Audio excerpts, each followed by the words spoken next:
Assalamualaikum warahmatullahi wabarakatuh. Perkenalkan, nama saya Syera Anjani dari kelas 12 Farmasi 2. Di sini saya akan mempresentasikan laporan PKL saya. Pertama adalah latar belakang. Apotik merupakan salah satu sarana pelayanan kesehatan untuk melakukan pekerjaan kefarmasian dan menyalurkan perbekalan farmasi kepada masyarakat. Apotik mempunyai dua fungsi, yaitu sebagai unit pelayanan kesehatan dan institusi bisnis. PKL merupakan bentuk pengalaman berupa pelatihan kejuruan. PKL merupakan bentuk pelatihan langsung dengan perusahaan swasta di lapangan dengan tujuan memperoleh keahlian di bidang pelayanan. Maksud dan tujuan PKL: meningkatkan pemahaman peran, fungsi, posisi, dan tanggung jawab tenaga teknis kefarmasian. Kedua, meningkatkan wawasan, pengetahuan, keterampilan, dan pengalaman praktis untuk melakukan pekerjaan kefarmasian di apotik.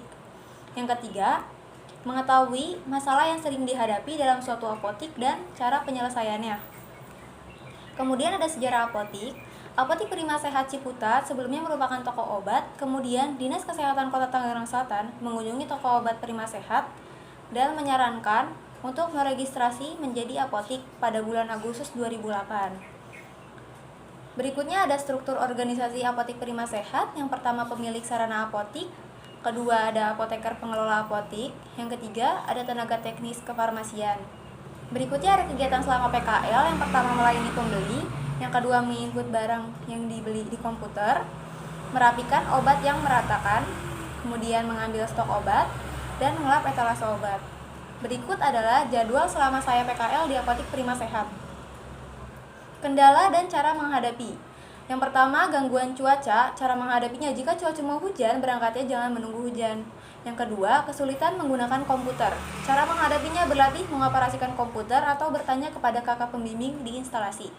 Yang ketiga, kurang berani bertanya. Cara menghadapinya: memberanikan diri untuk bertanya. Berikutnya ada kesimpulan dan saran. Kesimpulannya: penyimpanan obat berdasarkan FIFO dan PEFO. Yang kedua, melayani resep dokter, obat bebas, dan obat bebas terbatas. Yang ketiga, penyimpanan obat berdasarkan abjad. Sarannya: yang pertama, perlunya penambahan mesin pencetak struk di kasir. Yang kedua, perlunya kedisiplinan dalam hal pemasukan dan pengeluaran obat. Yang ketiga, perlunya melakukan stok opname agar mengetahui kekurangan antara fisik obat, kartu stok, dengan komputer. Kemudian, analisis resep antihipertensi. Definisi penyakit. Hipertensi adalah suatu keadaan di mana tekanan darah sistolik pada tubuh seseorang lebih dari atau sama dengan 140 mmHg, atau tekanan darah distolik lebih dari atau sama dengan 90 mmHg. Gejala penyakit.